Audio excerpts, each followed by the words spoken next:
Joining us now on the Oakland County Megacast is Bassie Shemtov. She is with the Dakota Bread Company in the Friendship Circle. Great to have you with us. Thank you. I know that we talked a little bit before about Dakota Bread. I love what you guys are doing over there. Bring us up to date.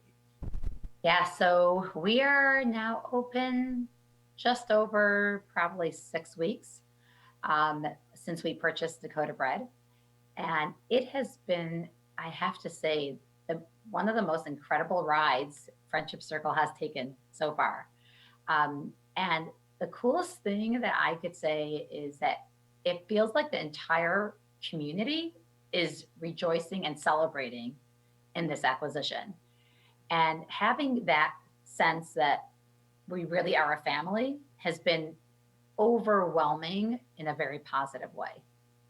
You know what? It's so nice to hear that because it's some positivity, something good, where it can feel overwhelming for people and with all the negative news, and it can be heavy at times. So this is so uplifting to hear. It's awesome. Like honestly, I like to just have to be at Dakota to like have meetings, even though it's COVID. So we've got to be careful. I have to exit the store, come back in. But just to be around that energy of people walking in excited to buy bread because it's Friendship Circle, it's special. They're supporting a great cause. It's a real team. I just think like there is nothing like the smell of bread baking. It is incredible. Yeah, it really is. So, with that, tell us a little bit more about the process and who you hire and how you actually get the bread out to the public. So at the first month or so, we really focused on just taking the business and keeping it to the great business that it has been before we purchased it. Making sure that we got all the kinks out just once, changing hands, making sure that everything is being done the same way because all of the challah and all of the bread is the exact same. And thank God people have just been literally buying it off the shelves and loving it. So that has been awesome. The part that we just started piloting 3 weeks ago, we just started, was to pilot and bring individuals with special needs to train them to work in the bakery. And one of the best like little sound bites that we got from one of our participants, Sam Morris, he's one of our trainees. After the first day of being trained, before he went into his car, he told our trainer, Lisa, I'll be back in 45 hours. It's every other day. So it's 45 hours to the exact minute later. And that's Sam. Sam has his time in his calendar. Really, he knows it really well. Super social and so genuinely excited to work and to do a good job, focus. So we have our training program that's a 6-week program, and we are already discussing what we're going to do in January because that's when our pilot 6-week program is over. And giving adults with special needs the opportunity that they otherwise do not have to come work in a typical bakery alongside every other typical staff person is an opportunity that's miraculous. And when you see the growth, pretty quick growth, although they need a lot, a lot of our individuals with special needs need a lot of practice and consistently practice repetitive tasks over and over until they get it right. They're learning. They're learning. They're learning through respect and through space and really understanding what needs they have. If they are getting anxious, give them a break. So it's just the beginning, and we are really on a very good road to having a good program happen over here. And it probably means so much to them as well. But how is the training going during this COVID time? One of our participants have those, that like literally spaceship headgear with the oxygen blowing. So one of them uses that because he's very anxious with the pandemic. The other three that are currently in this training program, they're wearing their masks, and we're being careful. Everyone's just being as safe as possible, and really monitoring everything. And thank God it's been okay. But it's a much smaller group because of COVID. We're going slower and just not jumping into it, making sure everyone's comfortable. Obviously, this is a family decision, but just like anybody else is working, they also have to get out and get to work. How many loaves of bread do you guys make each and every day? I've heard I've heard the 1,200 mark a day. Wow. So what time do they get in there in the morning? We have one of the lead bakers are there at 2 a.m. and the crew is there as early as 5, 6 in the morning. Oh my goodness gracious. And this is open to the public, right? Yeah, this is open to the public. It's open Monday through Friday. And we have everything from the regular pastries and breads and challah that everybody knows Dakota Bread for. And we also now just put up our special Friendship Circle Soul Center display of some of the artwork translating into like gift boxes and tin cans with our special newest edition of our Sweet Hugs cookie. So what's a sweet hugs cookie? So Sam Morris as well is one of our known artists at Soul Center at the Soul Studio. And he created this great image that has really been spread all over of two people, stick figures of two people hugging. And it's in a heart. And then he does lots of other drawings with that same style, that same theme. And it's all about love and hearts and happy and positivity. Sam is full of positivity. So we took these, we created these cookie cutters and stampers that are hand painted and created a special Sweet Hugs cookie. And then we ordered these round tin cans, beautiful, where two of these Sweet Hugs cookies goes into. So that's like a great Hanukkah holiday, gift that people are purchasing. And we also have another gift box fully decorated with one of our artists' works, with Andrew Lipsitz's work. And in there, we have the baked goods with a mug from Ben Hirsch and a little bit of light pushes away a lot of darkness, bread towel by Leah Pollock. And it's just like an amazing gift box for the holidays. So we have this whole wall of displayed from our participants' artwork. And we've gotten really great feedback that coming into Dakota Bread now is just like a new look, a new, fresh, happy, positive place to look around while they're waiting in line. And we encourage people to come and get those gifts for your friends, family, coworkers, whatever you need it for. Yeah, the talk right now is really about supporting local. But in this way, you're not only supporting local, you're also supporting a great cause. So for those not familiar with the Friendship Circle, give us a little bit of background on that organization. So Friendship Circle began in 94 with just literally 8 volunteers and a couple of families that have children with special needs. And the idea was really to give just an hour and a half of respite for our family. And before we knew it, 3-4 years into Friendship Circle, we had our aha moment. And that was when we found out that this was a win-win, and that the reason why we had too many volunteers at the time and not enough children is because the volunteers could not get enough of this incredible, unconditional love, non-judgmental style that we are able to get when we are around people with special needs. And that grew really quickly over the past 26 years. Thank God there are now 90 friendship circles around the country and the world, all following our model here in Michigan. So it's really been a place where teens, adults, both with special needs and volunteers, that are able to connect at a soul level, the way we explain it. The superficial part of the regular day-to-day life that we experience in the regular society, when you're with somebody that has special needs, a lot of that superficial stuff disappears. And what really matters is what is expressed between that connection. It's the heart to heart, right? Yeah. So with that, Bassie, how do you explain to someone with special needs about COVID-19 and not being able to reach out and maybe hug them or touch them? It can make for someone has to feel a little uncomfortable, right? Yeah, but it's interesting, when you're talking about the adult community of special needs, they're incredible. They all get it better than the typical adults out there. They're more willing to take the law and to take the guidance and to take the safety precautions and say, I'm going to take this seriously. They don't mess around. They're not looking to rebel or go against things. They're cautious. If anything, their anxiety, could be, it could be difficult in this kind of time. They're definitely concerned.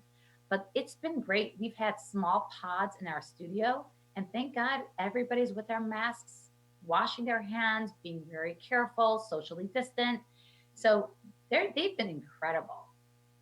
So, go into some of those programs that you do have over at Friendship Circle. So we have everything from our soul studio where we have pods of artists that will come the morning session, and we divided it so more people get a chance. And then we have an afternoon session of only 6 artists per time, being really careful in our pretty large building. So it's thank God been really safe, and it's been working very well. At our Mirror Center with our children's programs, we also have small pods of 5-6 kids per pod, and all of the staff are constantly socially distant with all the masks, with all the precautions. But thank God we are able to have the in-person, very small and controlled groups, as well as we still are doing lots of virtual programming that shockingly is, thank God, working really well. And we also do several like package pickups. So we have boxes of the art supplies, and the artists could come pick it up and then really feel more connected because they're getting the supplies, as well as care packages, holiday packages, baking packages. So drive-throughs, just constantly trying to find creative ways to show our children, our families, our volunteers that we are here as their real family. And we will do whatever we have to just connect and have fun and try to kind of overlook the difficulty as much as possible. So, and during this time, getting creative and trying to find different ways to reach out to people, has there been something that's been positive that you think will stick around with how you do things post-pandemic? Very interesting. Well, one interesting thing, a little bit off topic, but for the first time, our entire staff for about 8 months, just until a few weeks ago, we switched it to weekly. We met every single morning on Zoom, and we never had our entire team together. And it actually has done a lot of good. It brought us together in a really great, a stronger team family way, as well as got us more creatively thinking of more ideas and what else could we do to help our community. So that was a very interesting thing that will definitely help us beyond. And then the connections and relationships, being that we had no choice but to kind of shrink the size of all of our programs, it really gave our incredible staff the opportunity to connect in a very meaningful way because they just had more time on their hands. So, we're going to take what we learned in this very difficult time and hopefully expand on it, grow with it, grow from it, and learn that we're not in control of the world. We have all had to take that pause during this time, right? Bassie Yeah. Shemtov with us. She's the co-founder of the Friendship Circle. Do you want to talk a little bit about how are you dealing with volunteers and fundraising during this time? So lots of hard work, but thank God we have the coolest community here in Michigan, the best, literally the best huge family that anybody could wish for, a family that really takes responsibility of the people that live in their community. So with a lot of hard work, thank God, our volunteers are still there doing what needs to get done. Our donors are really keeping up with us. Of course, some are having a more difficult time than others, and everybody understands that. But we have other donors that understand that it's more difficult, and they're chipping in to really help support and make sure that we could remain strong and be there for the hundreds and some thousands of people that are relying on us. It's like we don't have a choice. So whatever we have to do, we've got to figure it out to whatever extent we could do it. If we have more support, we could do a little more, but we've got to be there. So I know that in years past, you would also do the big walk Yeah. to bring people together. Were you able to do that this year? Thank God we were. We did the sign still. Our families, most of them, were still able to work really hard and pull in those funds. We did it differently. It was basically done virtual, but kind of a hybrid. We went and dropped off activities from bounce houses to entertainers to music to food, drive-through breakfast. So we really tried to keep the components that we always had. It was different, and to be honest, some parts of it were really interesting. Every family had their own mini walk in their communities and their subdivisions. And it was just a very heartwarming kind of feeling. Again, showing that we're here no matter what. Yeah, I live off of the West Bloomfield Trail. And so Ooh, we saw a group on the trail during that time as well. But going forward, do you think that you were able to manage and grow in some regards during this time because of your relationship that had already been established with the community? Dakota Bread happened a few months ago. The entire idea of Dakota Bread happened during this pandemic, which is crazy. And during this pandemic is when the entire community stood up and said, "We are here with you," and they made this happen. So, you know, we're the challenging times of COVID is crazy and difficult, and we continue to pray for all of those who are not well right now and hope that we are end this craziness. At the same time, thank God we've got to keep going. We can't get depressed and kind of slow down. And instead we sped up, and it's all meant to be. But thank God we have Dakota Bread, and it's already giving young adults with special needs an amazing opportunity and bringing our community together, which is part of our mission. Do you still sit back and think, how did this happen? Like if they came to you 6 months ago to talk about taking over Dakota Bread, would you have been like, no? Totally. But to have it happen so quickly and Yeah. in the middle of a pandemic, Crazy. kind of a miracle, right? A real miracle, for real. Like, no doubt. So with that, just another minute or two with you here on the MegaCast. What do you want the public to know that about you and your organization and the people that you're serving? That I personally and my family would join me in saying this, and our staff would join me. And I believe everyone that has the opportunity to have a meaningful relationship with an individual with special needs, I really would encourage everyone, bring some more meaning into your life. Learn what it means to look at somebody without judgment, and learn to have unconditional love towards somebody. The blessings and the true inner sense of fulfillment that you will feel by having that connection and that relationship will hopefully, I believe, translate and help you in other parts of your life. So every single person that is in this world for a reason. Every single person was created for a unique purpose and mission. And individuals with special needs continue to teach hundreds and thousands of people that allow them in their world.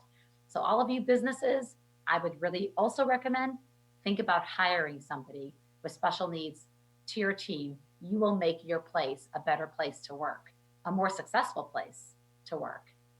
So that's really my message to share. With that, you mentioned the individuals with special needs themselves, but what does this mean to the family members? If I could put myself in their shoes, which I know you can, but I would imagine, just think about my own children. When somebody really brings my child into their life and really appreciates them for who they really are and respects them for who they really are, what kind of joy that brings to us parents. So I could just imagine that having a child with special needs, possibly years ago and maybe even still, might bring some discomfort or concern, or not sure how they're going to be accepted in the world. I'm sure this is something that is vital to their existence, to know that hopefully more and more people are learning about the incredible importance and of having people with special needs in your world. And I hope more of us realize that and actually take steps to bring them in. because it's for our sake as well as for theirs. Well, it is so great the work that you and your team members are doing over there to make the world a better place. I've been by Dakota Bread since our last conversation. It is amazing. There are few things better than freshly baked bread. Yeah. So, thank you to you and your team, and we hope that you continue to grow and to thrive during this time as well. Thank you so much for having me.